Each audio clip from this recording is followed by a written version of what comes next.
Olá, alunos do nono ano, sejam todos bem-vindos a mais uma aula de português. Eu sou o professor Silas e hoje nós iniciaremos as videoaulas para o quarto bimestre. Hoje nós falaremos sobre processos de formação de palavras, mais especificamente, nós falaremos sobre o estrangeirismo e outros processos de formação de palavras que ocorrem na língua portuguesa. Então nós já sabemos que existe basicamente na língua portuguesa dois processos de formação, dois processos principais de formação de palavras na língua portuguesa: a derivação e a composição, que vocês já estudaram em vídeos anteriores. Hoje nós falaremos sobre os estrangeirismos, uma vez que nós estamos cercados por todos os lados com palavras estrangeiras. Com o advento da informática, das redes sociais, hoje essas palavras de origem estrangeira, especificamente do inglês, como o inglês é uma língua universal, ela invadiu, ela está em todos os segmentos sociais. Então, o que são estrangeirismo? É a incorporação de palavras de origem estrangeira, de um outro idioma, no seu idioma materno. Então, a língua portuguesa, nós temos diversas palavras que nós vamos buscar. Nós fomos buscar no inglês, no francês, no espanhol. Como as línguas elas são dinâmicas, umas vão incorporando palavras de outras. E aí, nesse processo de globalização, as línguas elas vão se interpenetrando, favorecendo as importações, como nas palavras leasing, marketing, live, fashion, Twitter, YouTube, Facebook. Então, uma série de palavras que são de outros idiomas que nós já incorporamos nas nossas falas. Algumas nós aportuguesamos, nós transformamos a fonética e a escrita de acordo com as regras gramaticais do português. Outras nós apenas assimilamos e tentamos pronunciar igualmente os ingleses, por exemplo. Então, os estrangeirismos eles estão presentes em redes sociais. Hoje, quem não está em rede acaba recebendo menos informações e, consequentemente, ficando um pouquinho para trás. Então, se você possui alguma rede social, eu tenho certeza que você tem no seu vocabulário algumas palavras de origem inglesa, já que fazem parte do teu repertório vocabular. Nós também podemos encontrar em painéis de lojas, músicas populares, rótulos comerciais, folhetos e etc. Então, observe nas imagens, nós temos algumas palavras do tipo outlet, pendrive, sutiã, balé, chip, check-in, backup, hardware.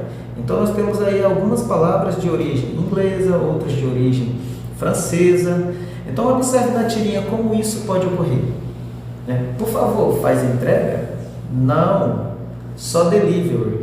Então, observe aí que na tirinha foi utilizada pelo personagem a palavra de origem inglesa delivery, que significa entrega, entrega a domicílio. Quando você faz o pedido de um lanche, de uma comida, e ele vem deixar na tua casa. É o que a gente chama de delivery. Observe que aí a personagem faz uma confusão entre o significado da palavra, traduzido para o português. Então, observe alguns estrangeirismos, Às vezes você está dizendo, olha, teve um boom. O que é um boom? É o surgimento de algo, delivery, entrega em domicílio. Então, é muito comum você falar, tal notícia é uma fake, é um fake news, que são notícias falsas.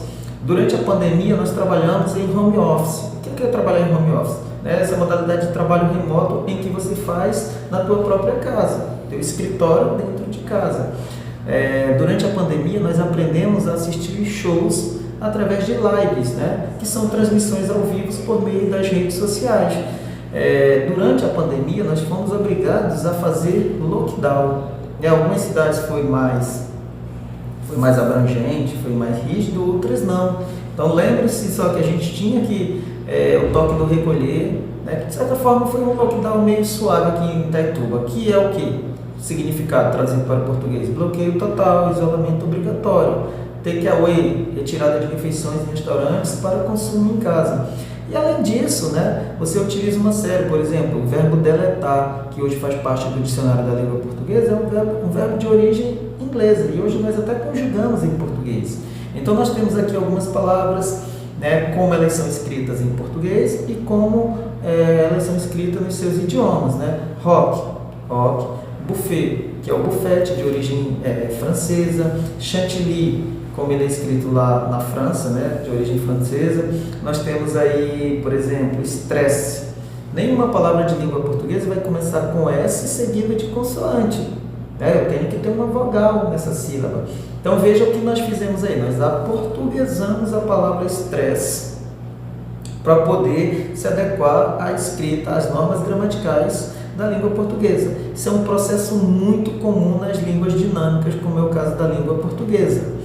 Então, surgem algumas perguntinhas, né? Alguns linguistas, né? Algumas pessoas também da área de comunicação acham, ou talvez você pode imaginar, o uso de estrangeirismo coloca em risco a língua portuguesa. Já existem alguns projetos de alguns deputados aí na Câmara dos Deputados sobre essa questão do uso excessivo, do uso abusivo de estrangeirismo no nosso idioma. Então, coloca em risco a língua portuguesa? A minha opinião, não. Uma vez que, quanto mais você assimila palavras de outro idioma, mais você tem capacidade de processar informações. E logo, se você processa mais informações, você está um pouquinho além de uma pessoa que só domina a sua língua materna. Então, é possível conter o avanço dos estrangeirismos na língua portuguesa? Eu acredito que não. A língua portuguesa é uma das línguas mais dinâmicas, vivas e dinâmicas. Toda língua ela é viva. E é lógico que essa língua ela vai passar por um processo de transformações. A cada dia palavras vão deixando de ser faladas, morrem, ou palavras vão surgindo através do processo de estrangeirismo, através do processo de neologismos e outros processos que formam palavras na língua portuguesa. Então, o avanço dos estrangeirismos, né, em especial da língua inglesa, é em função da valorização do idioma como a língua universal e principalmente do advento da informatização. A informática trazendo esses termos, tudo na informática é de origem inglesa. Então eles atrapalham ou auxiliam a comunicação? Eu vejo que eles auxiliam na comunicação. Agora, temos que ser moderado, né, na sua utilização. Se eu tenho um equivalente na língua portuguesa, por que eu vou utilizar um na língua inglesa? Por exemplo, para falar liquidação, as lojas colocam off. Se eu tenho a palavra liquidação na língua portuguesa, então eu utilizo o da língua portuguesa. Agora, quando não há um equivalente, aí eu acho que fica a dica, aí fica bom, sabe? Fica legal. Então, há uma palavra ou expressão equivalente, que seja mais conhecida, utilize ela. Às vezes, quer fazer uma jogada de marketing e acaba atrapalhando a comunicação. Então, aqui nós temos um personagem icônico da literatura portuguesa, que é o Luís Vaz de Camões, e observe como ele está irritado com essa utilização excessiva dos estrangeirismos. Não é praticar o running, é ir correr. Então, running, que é correr, corrida. Então, se você tem o equivalente, utilize. Não é dar um brief, é combinar uma reunião. Brief é reunião em inglês. Não é ir a um coffee break, é fazer uma pausa. Fazer uma pausa para o coffee break, fazer um coffee break, uma pausa. Então, ele vem criticando justamente esse uso excessivo pelos estrangeirismos. Vamos falar de um outro processo de formação na língua portuguesa, que são os hibridismos. O que é uma palavra híbrida? É uma palavra que ela vai se formar pela junção de dois elementos originários de línguas diferentes, ou seja, eu vou juntar dois radicais de línguas diferentes, formando uma nova palavra. Então, em português, nós temos muitas palavras híbridas, principalmente aquelas palavras onde eu vou juntar radicais, prefixos e sufixos originados, na maioria dos casos, do grego e do latim, que são línguas que influenciaram muito a língua portuguesa. O grego e o latim é a língua que deu origem à língua portuguesa.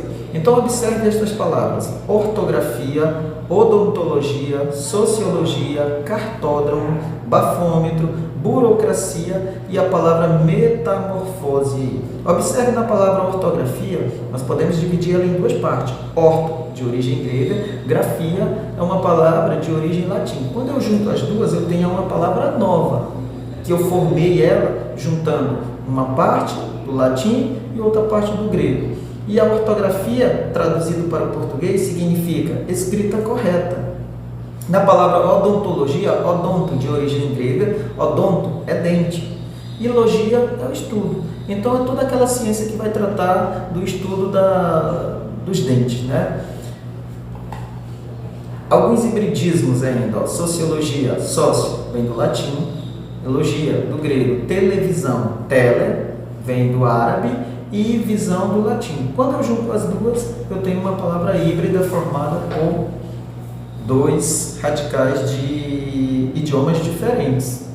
Abreviação vocabular, que também é chamada de redução. Então veja, redução. A palavra ela vai ser reduzida de tamanho. Você vai eliminar uma parte dela, geralmente essa parte reduzida é sempre a parte final, mas ocorre às vezes de ser no início. Então observe alguns exemplos aí, ó. Na palavra telefone, às vezes você fala só fone, não posso nem o teu fone. Você eliminou a parte inicial. Então você reduziu a palavra de tamanho.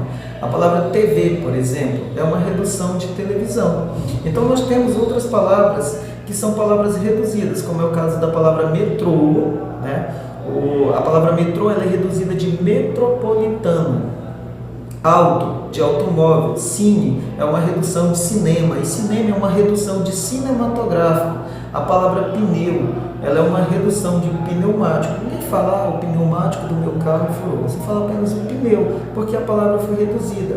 E assim nós temos outras palavras reduzidas: foto, fotografia, boteco, de botequim, japa, de japonês, moto é a redução de motocicleta, pornô é a redução de pornografia, e granfa é a redução de granfino.